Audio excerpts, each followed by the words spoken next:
Tikulandireni omvera athu nonse kulikonse kumwe muli kuchokera mzigawo zonse zinayi za mdziko lino.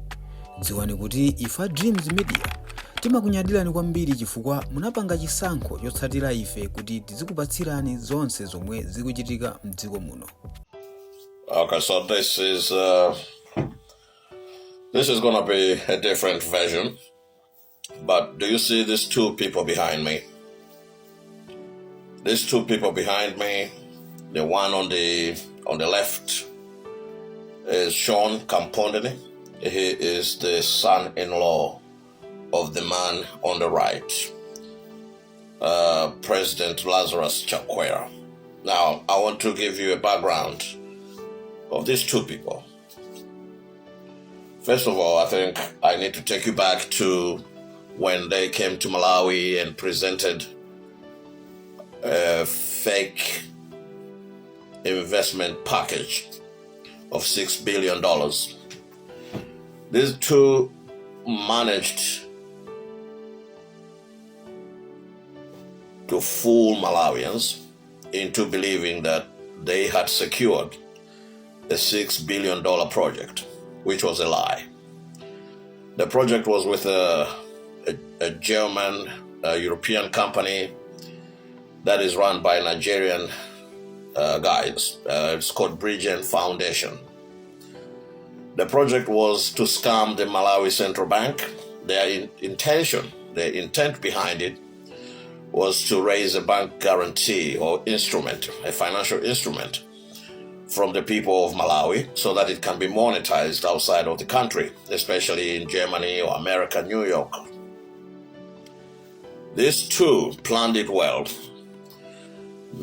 Everything was, they crossed the T's, meticulously done, and then they presented it to Malawians up until people like us, myself included, drilled holes in it and found it lacking.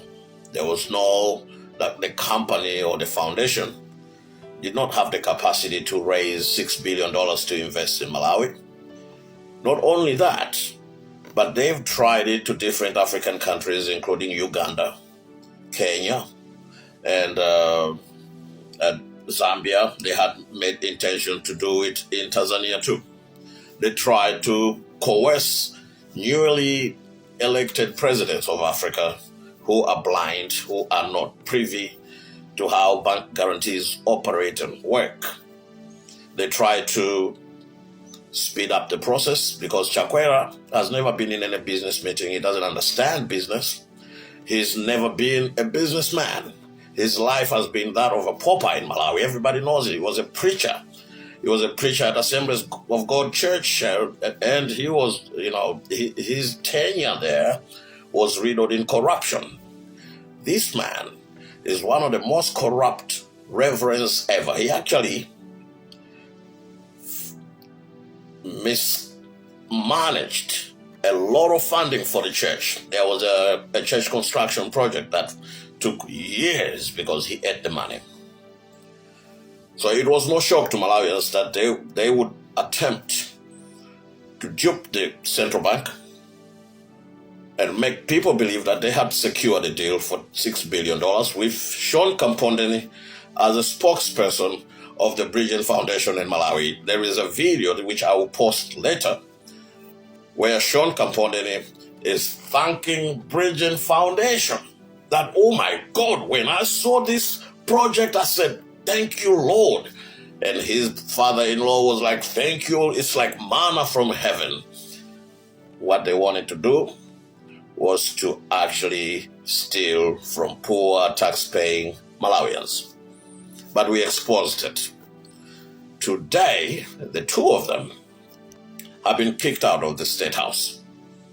I do not think or believe that President Chakwera will ever return to the State House of Malawi, and I don't think Sean Campondeni is going to last 6 months without going to jail because he has committed so many crimes, malpractices, I should say.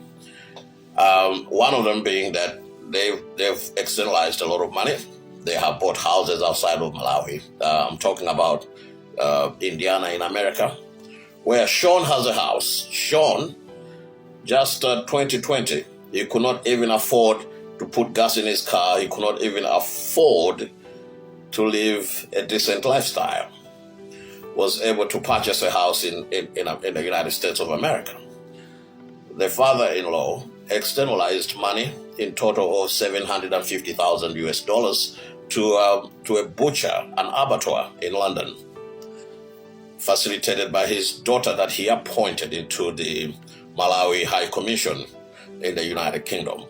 So what we are looking at are two criminals that duped Malawians to vote for them, promising economic recovery, poverty alleviation, and infrastructure development, making life easier for the average Malawians. Those promises were never fulfilled. Instead, this man, President Chakwera, murdered, killed his own vice president, Dr. Saulos Chilima, in a staged airplane crash. They killed them, chopped off their legs, decapitated their legs. They thought by killing the vice president, they would stand a chance of winning the general elections, which was not true. It's painful for every Malawian right now, because we now understand that the Reverend was actually the devil in disguise. Now they have been kicked out of the State House.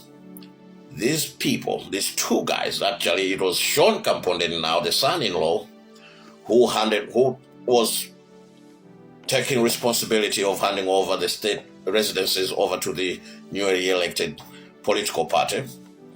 And what was discovered at the State House of Malawi, something revolting and disgusting.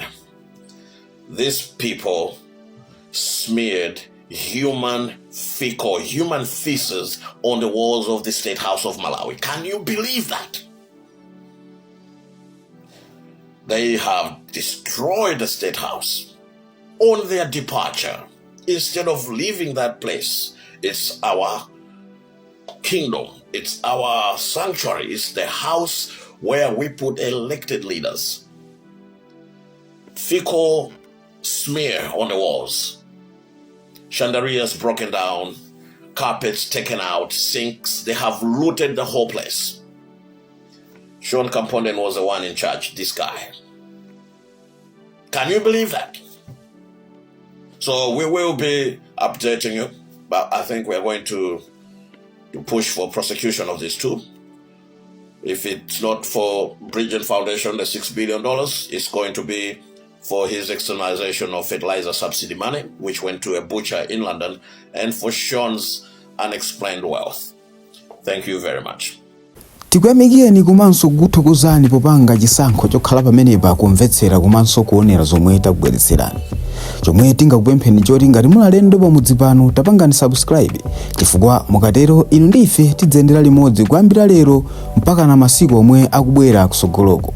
Timabweratu ndi nkhani zochokera ngodya zonse zinayi za mdziko lino, kotero kuti inu simukuyenera kuti mukhale kunja kwa nkhani zimenezi. Tapangani subscribe, like, comment komanso share kuti tikhale limodzi mu ulendo umenewu.